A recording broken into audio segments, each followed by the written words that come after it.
அனைவருக்கும் என்னுடைய அன்பான வணக்கங்கள். தமிழிலே ரொம்ப அழகான ஒரு சொல் முருகு என்ற சொல். முருகியல் உணர்ச்சி, அழகுணர்ச்சி என்று குறிப்பிடுவார்கள். ஏஸ்தட்டிக் சென்ஸ் என்று ஆங்கிலத்திலே ஒரு பயன்பாடு இருக்கிறது. இயற்கை அழகு, கல்வி அழகு, வீரம் அழகு, ஞானமும் அழகு. ஞானம்ங்கிறது வடமொழியாச்சே, அதுக்கு நல்ல தமிழ் இல்லையா அப்படின்னா, திருக்குறள்ல வாலறிவன் அப்படின்னு ஒரு வார்த்தை வரும். அந்த வாலறிவன் என்பது தான் ஞானத்தினுடைய அழகான தமிழ் சொல். இப்போ இந்த முருகு அப்படிங்கிறது ஒரு பண்பு. அதுக்கு அன் விகுதி சேர்த்தா, ஆண்பால் அன் விகுதி சேர்த்தா முருகன் என்று ஆகும். அப்போ உலகில் இருக்கிற எல்லா அழகும் ஒன்று, அதாவது 1000 காமர் அழகெல்லாம் ஒருங்கே திரண்டது போல் இருக்கிற ஒரு அற்புதமான ஒரு அழகு முருகப்பெருமானுடைய அழகு. அந்த அழகை உபாசிக்கிற, அதாவது அதை வழிபாடு செய்கின்ற ஒரு வழிபாடு தான் முருக வழிபாடு. அது தமிழ் வழிபாடு, தமிழர் வழிபாடு, தமிழ் இனத்தின் வழிபாடு, தமிழர்களால் உலகத்துக்கு கொடுக்கப்பட்ட வழிபாடு. இன்னைக்கு உலகத்துல பல இடத்துல அது இருக்கு அப்படின்னா, இங்கேருந்து எப்படியெல்லாம் போயிருக்கு தெரியுமா உங்களுக்கு? அதாவது லெமூரியா கண்டம் அது அழிகிற காலத்தில் அது ஒரு பகுதியில் போய் அங்கே இருக்கிற மக்கள் இன்னும் மயில் வைத்து அந்த வடிவங்களை, அங்கே மயிலே கிடையாது, ஆனால் அவங்க மயில் அந்த படம், உருவம், அந்த வழிபாட்டு முறை இவற்றையெல்லாம் பின்பற்றுகிறார்கள். Yazidis are one of the most ancient and secretive religion in the world. Kurto Haji Ismail, the religious leader of Yazidi, also known as Baba Sheikh, believed that his ancestors migrated from South India to Kurdistan. This is why their primary deity is Murugan or Lord Kartikeya. Yazidis, like Hindus, celebrate their new year in April. So if you think that this is just a coincidence, then consider this painting in the Lalish temple, which strongly resembles Hindu imagery. Yazidis are related to Sanatan Dharma. Like Sanatan Dharma has 7 sages, they also have 7 sages, but now they call them 7 angels. They believe that God created 7 divine beings. Leader of them was Melek Tao, who was created from God himself. Melek Tao is the leader of these 7 angels. Yazidis worship Melek Tao in form of a peacock, although peacocks are not native to Kyrgyzstan.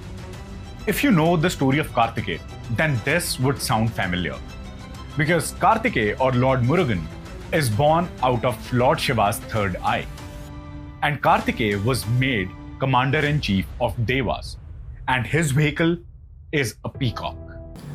அப்புறம் கடல் கடந்து போன வணிகர்கள் அந்த வழிபாட்டை கொண்டு போயிருக்கிறார்கள்.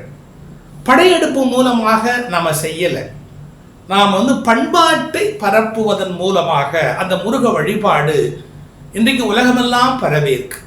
நம்முடைய அருமை நண்பர்கள், உறவினர்கள் யாரு? ஈழத் தமிழர்கள். அவங்க எந்தெந்த நாட்டுக்கெல்லாம் போனாலும் அங்கெல்லாம் முருகனுக்கு ஒரு கோயிலை கட்டி முருகப்பெருமானை வழிபாடு செய்கிறார்கள்.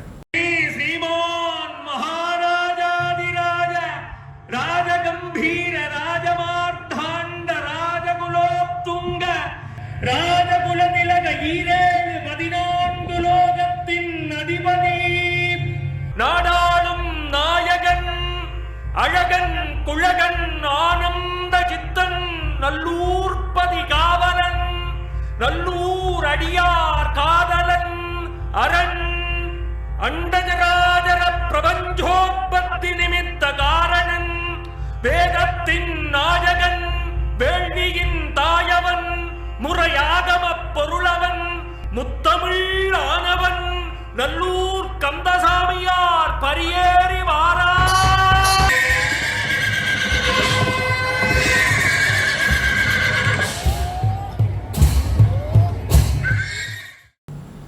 அந்த முருகனுக்கு முத்தமிழ் முருகன் அப்படின்னு ஒரு பெயர். ஏன் தெரியுமா?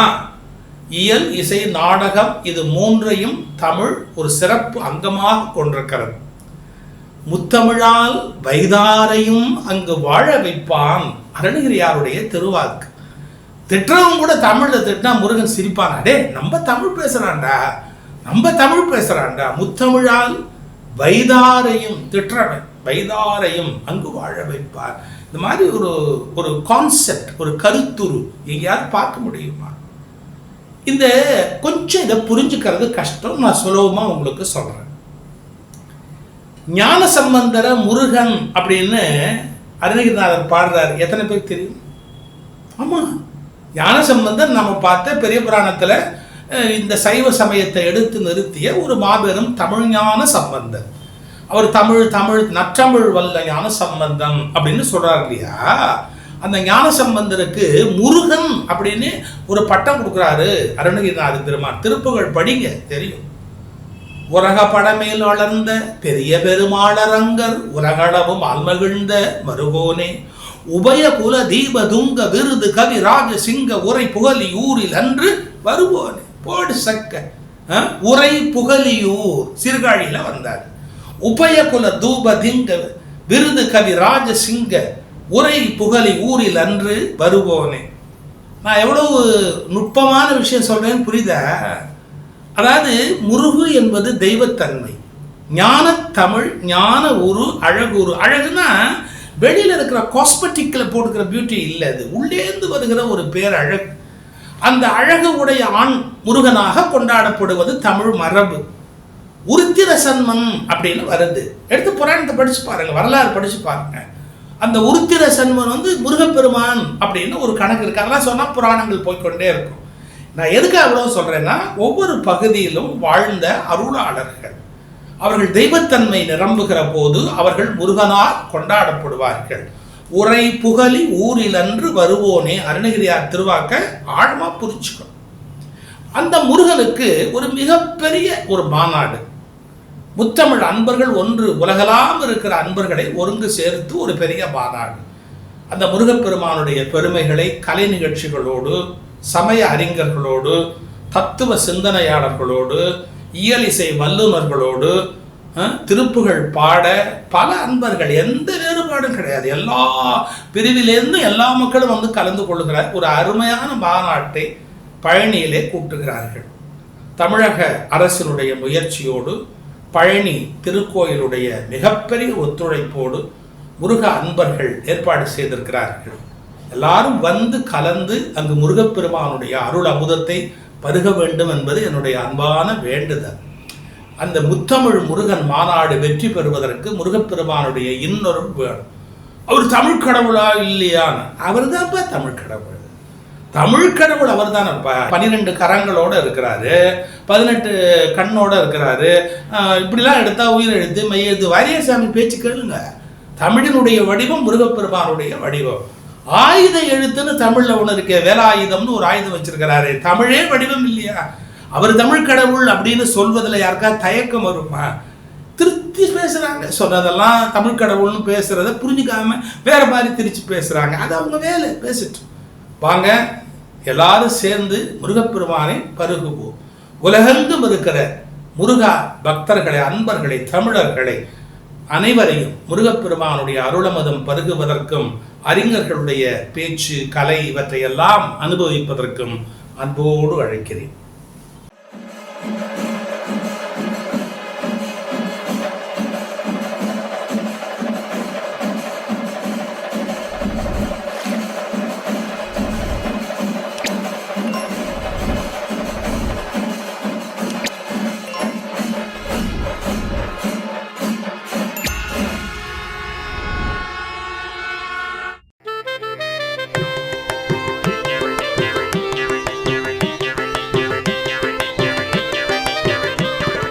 வேலுண்டு வினையில்லை, மயிலுண்டு பயமில்லை, புகனுண்டு குறைவில்லை மனமே, கந்தனுண்டு கவலையில்லை மனமே. வேலுண்டு வினையில்லை, மயிலுண்டு பயமில்லை, புகனுண்டு குறைவில்லை மனமே, கந்தனுண்டு கவலையில்லை மனமே.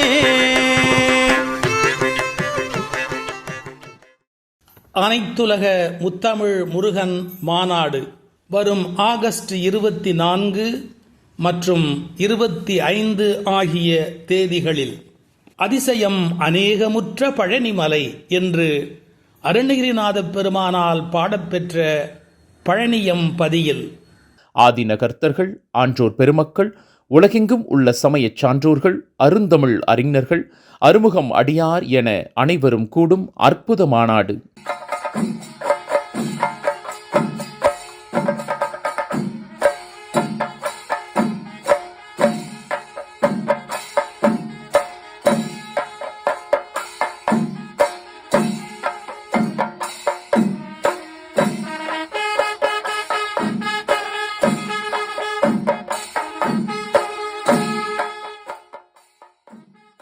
இக பர சௌபாக்கியமருளும் இத்தலத்தில் 2 நாட்கள் நடைபெறும் இந்த மாநாட்டில் இசையரங்கம், கவியரங்கம், கருத்தரங்கம், பட்டிமன்றம், பல்கலைக்கழக பேராசிரியர்கள் பங்குபெறும் ஆய்வரங்கம், முருகனை போற்றும் நாட்டுப்புற இசை நிகழ்ச்சிகள் என அனைத்தும் பழனியில்.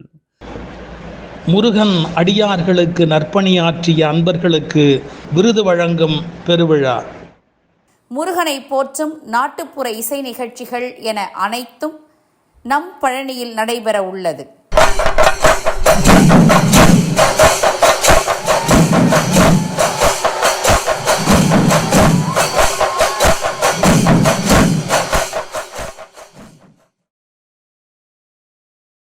அருளமுதம் பருக, அனைவரும் வருக.